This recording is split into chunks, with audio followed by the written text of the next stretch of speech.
Hi, good morning. It's time to talk about Totally Killer, a totally fun slasher about a teenage girl who goes back in time and has to stop a killer in the past to change her life in the future. The movie stars Kiernan Shipka from The Chilling Adventures of Sabrina and Olivia Holt from Cruel Summer Season 1, the good season. And I really enjoyed watching this movie, so I would recommend it if you haven't seen it yet. That said, I've seen it twice, so I'm getting right into spoilers. So, 35 years after 3 girls were murdered by the Sweet 16 killer, it's Halloween night and Jamie, Kiernan Shipka, is heading out to a concert. Her mom, Pam, tries to keep her home because she's literally traumatized by her friends being murdered on Halloween, but Jamie tells her to get over it. Pam says she can go to the concert as long as her dad drives her, so they pick up Jamie's best friend Amelia on the way. Meanwhile, home alone, Pam is handing out candy when she gets attacked by the Sweet 16 killer. She alerts the police and fights off the killer until he walks out the front door to walk back in the back door and stab Pam 16 times just like the original victims. He escapes before the police arrive, and Jamie comes home to find the police and podcaster Chris Dubasage reporting on the murder outside her house. At school the next day, the class gets a very comprehensive self-defense lesson. Avoid the knife, keep your life. During class, the sheriff pulls Jamie out into the hall to ask where her father was at the time of the murder and what she knows about her mom's relationship with podcaster Chris. As the sheriff starts to insinuate, revealing a lot of text between the two of them and asking if Jamie's dad was the jealous type, Jamie tells her off for always hating her dad and says that the sheriff needs to do what her father couldn't and actually catch the killer. Jamie then heads to the science fair being set up at the abandoned Billy's Boardwalk and finds Amelia, who's working on her time machine, from plans that her mom just gave up on, but she's having some kind of problem and she can't exactly figure out what it is. Jamie sees that the machine is set to October 27th, 1987, which is the night of the first murder, because Amelia thought preventing the first murder would stop the killer from killing Jamie's mom in 2023. Back at home, Jamie listens to Chris's bonus episode of his podcast where he gushes over the return of the Sweet 16 killer like he is way too excited about a serial killer coming back and killing a woman. Jamie's dad, Blake, the guy from Riverdale, finds her listening to the podcast and he calls Chris a vulture for exploiting the murders of his friends, and says the only reason Pam texted him was to find the killer since the police had given up investigating. He asks Jamie to stop listening to Chris Dubasage and she agrees, so she meets up with him in person instead. He gives her a note that Pam supposedly got in her locker after the last murder, but why would you have it?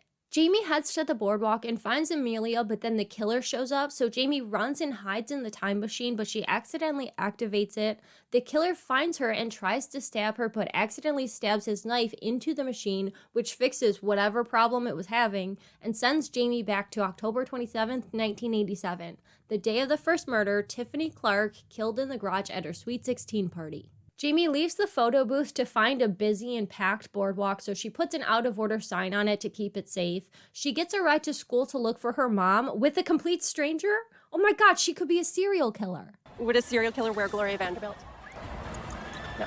Jamie shows up to school and gets handed a class schedule with no questions asked, and then in her school-issued short shorts, she heads to gym and sees the girls but not her mom until the chaos of dodgeball ensues and Jamie gets pelted 3 times by her own mom, who calls her a bitch and a loser and gives her a bloody nose. Jamie is surprised to find out that her mom was a mean girl in high school, but I'm sorry.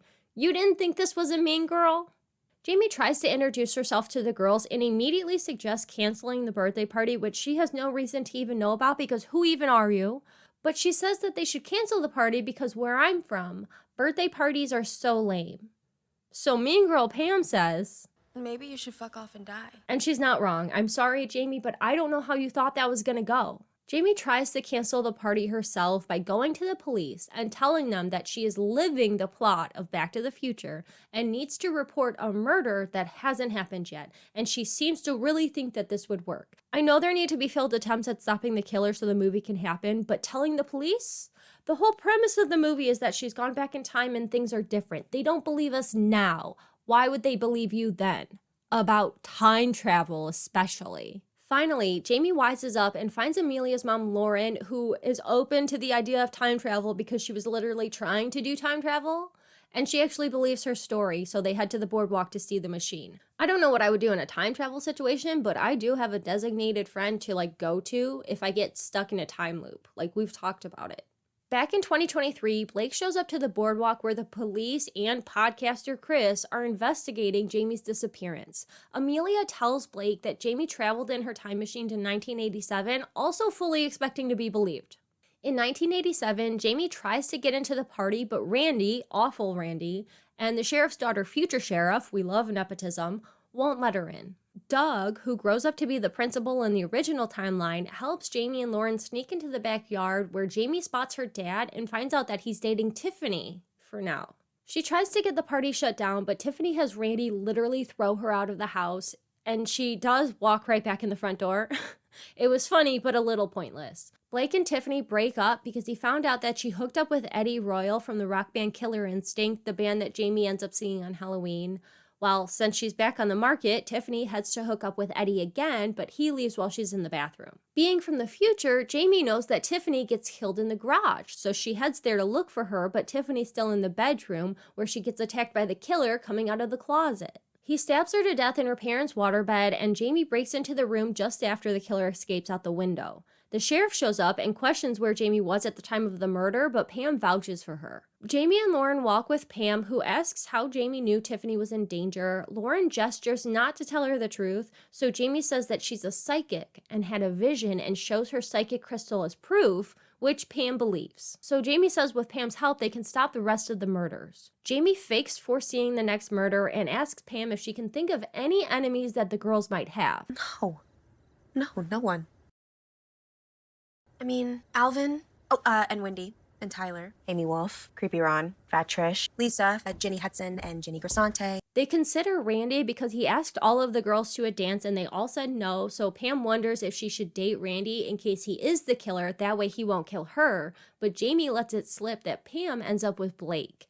Pam is really excited at the thought of that, but Jamie tells her that she can't have sex with Blake until after college, and that's totally gonna work. In 2023, Amelia is working on a new time machine when podcaster Chris shows up. He's confused because he says in his podcast that Tiffany was killed in the garage, but in news reports now, it says that she was killed in her parents' waterbed, and he wouldn't get such a basic detail wrong. He says there was also a note left behind that says "Stab the Machine, J," and explains that the police suspected those were heavy metal lyrics and investigated Eddie Royal, who was in the rock band Killer Instinct. But Amelia questions why they would investigate Eddie Royal, the lead singer of A Waterbed Away, a super emo band. And Amelia doesn't know what the J stands for, which is weird. Chris shares his photos from the party that he took for the yearbook, and Amelia spots Jamie in one of the pictures. You know Jamie, her best friend whose name starts with a J.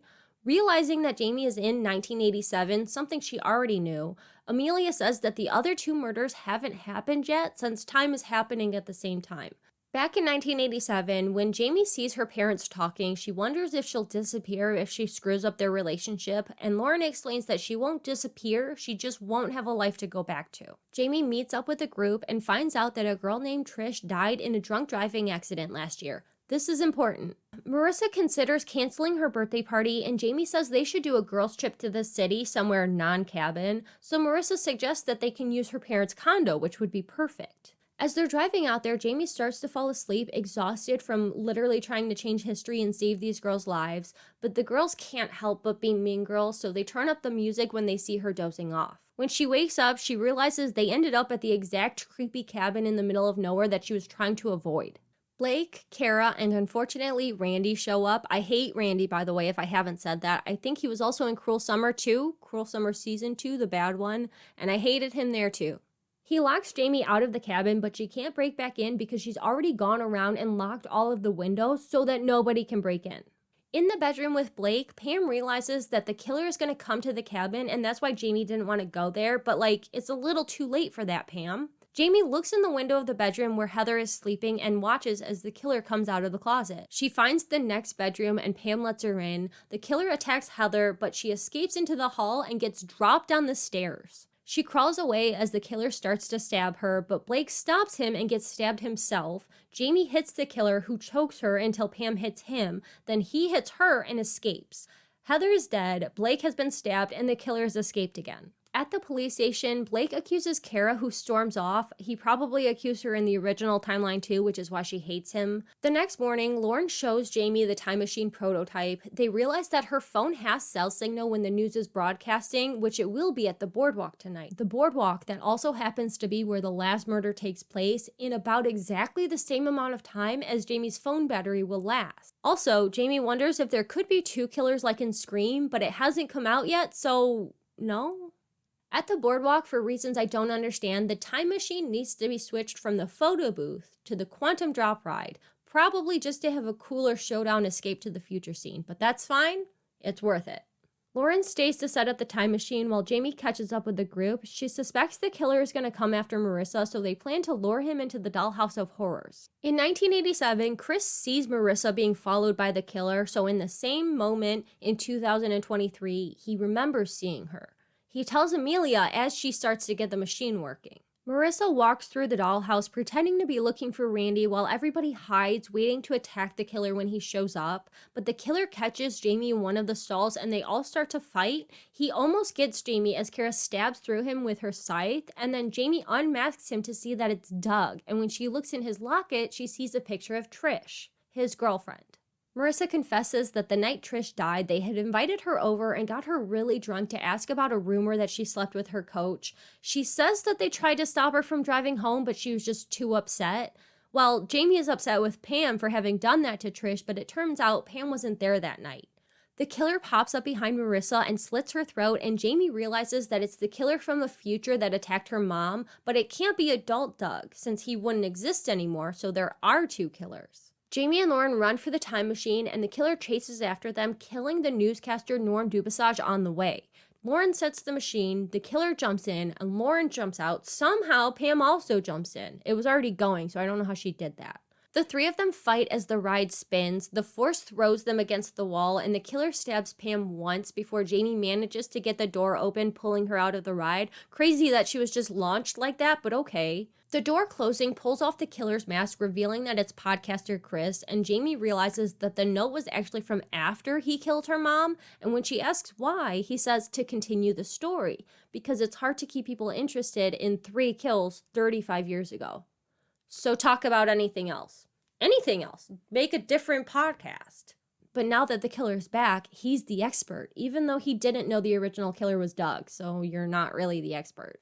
And also, we'll get to what happens. Chris reaches the control booth, but Jamie shoots him with a nail gun and pushes him back against the wall, exploding him into pink mist. She arrives back in 2023 on Halloween morning, happy to see that her mom is still alive. Lauren and Amelia show up, and Lauren gives Jamie a notebook of everything that's different. And then a guy walks past them into the house, and Lauren explains that obviously her parents did get together right away, so that's her 34-year-old brother, Jamie. Because her name's not Jamie anymore, it's Colette. Could you imagine? Like, that's nothing like changing your name. It's one thing to change your name, but her name is just different now.